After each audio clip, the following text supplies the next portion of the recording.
Hello, everyone. My name is Marea Sheppard, and I serve as an elder here at Redeeming Love Christian Church, where we are called to demonstrate God's love that redeems, unveils, and empowers.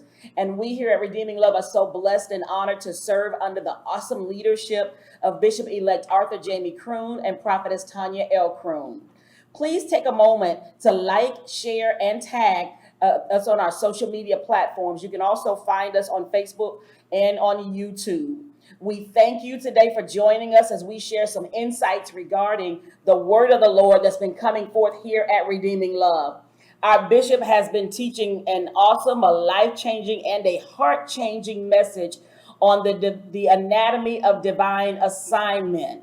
And the key passages used in this series have come from the book of 1 Samuel, chapters 17 and 18.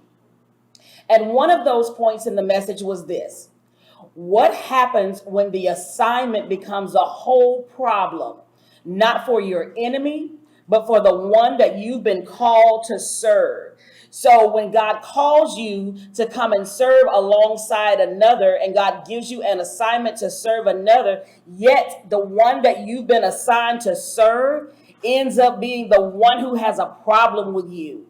And their issue is really not with you, but it's because of something, and not even because of something that you did, but instead their issue is because of the assignment of God that is on your life. Their issue is because of what they've heard other people saying about you. And in this case, in the case of David and Saul, Saul had an issue with David. After David had killed the Philistine, the people were giving David more credit than they were giving Saul, and Saul had a problem with that. In 1 Samuel chapter 18, starting at verse number 8, we see that in this particular version that Saul was angry. The Message Bible says that Saul took this as a personal insult.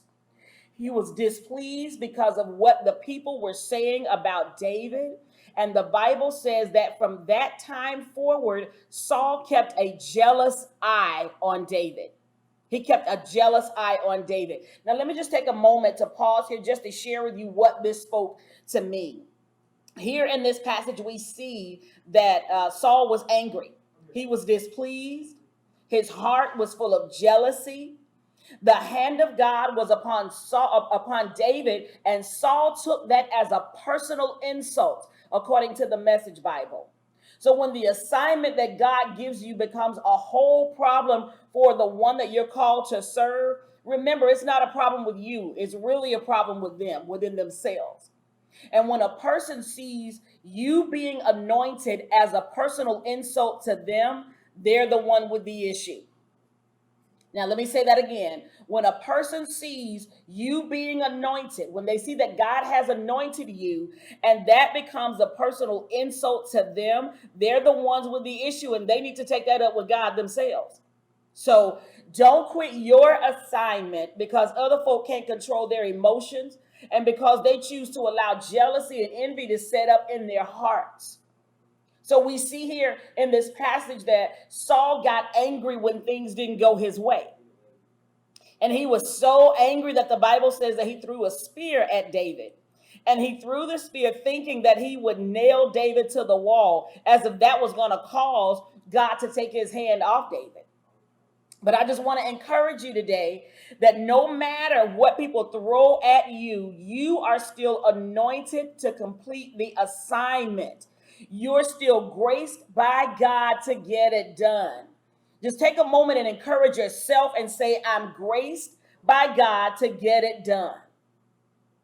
So in modern day terms, what we see here is we see Saul throwing what we would call a temper tantrum. Yes, a temper tantrum. He couldn't get his way. He got mad, and as some of the young folks say, he got big mad.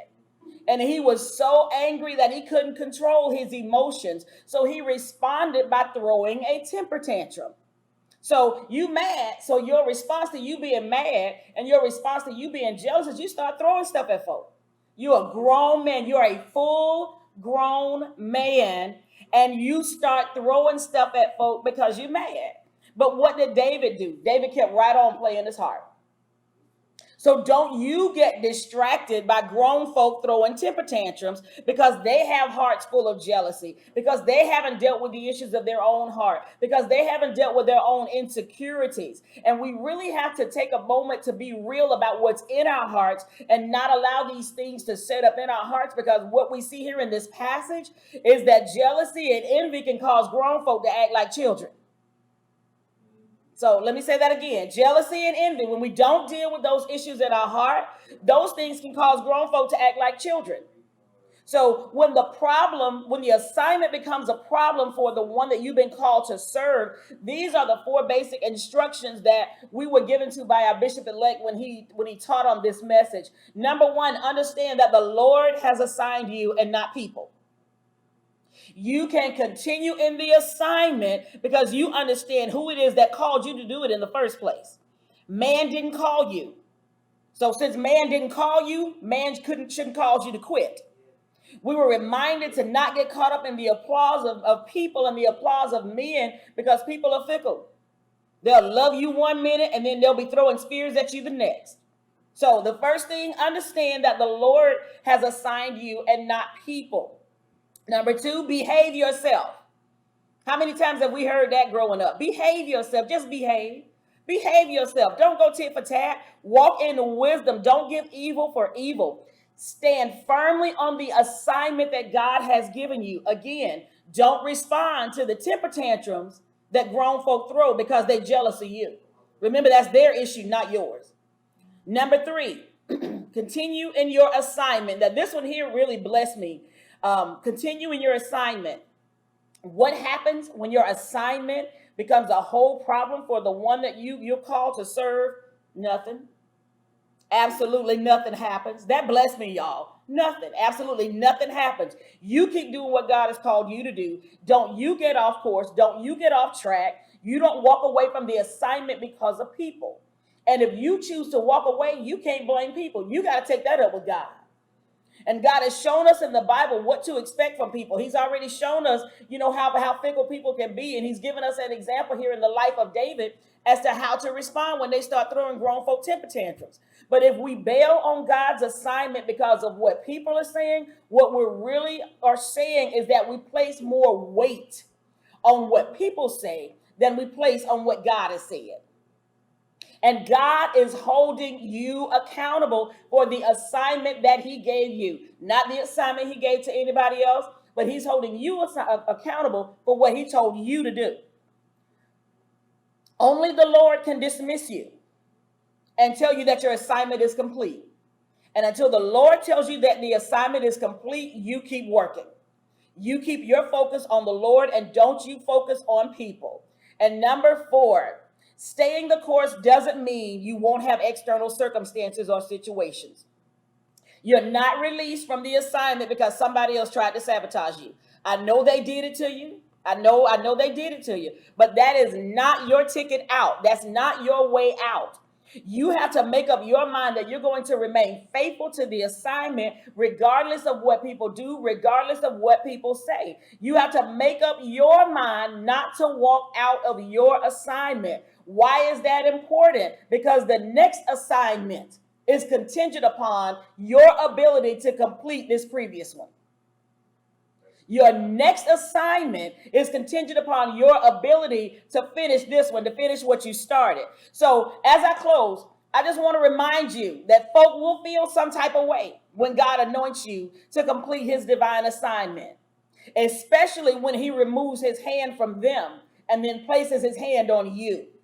And their jealousy can cause them to throw temper tantrums. What do? You stay focused. What do? You stay focused. I have a grandson that is learning now how to throw tantrums. How do I respond to his tantrums? I don't. I'm like, bro, let me know when you finish. I don't respond.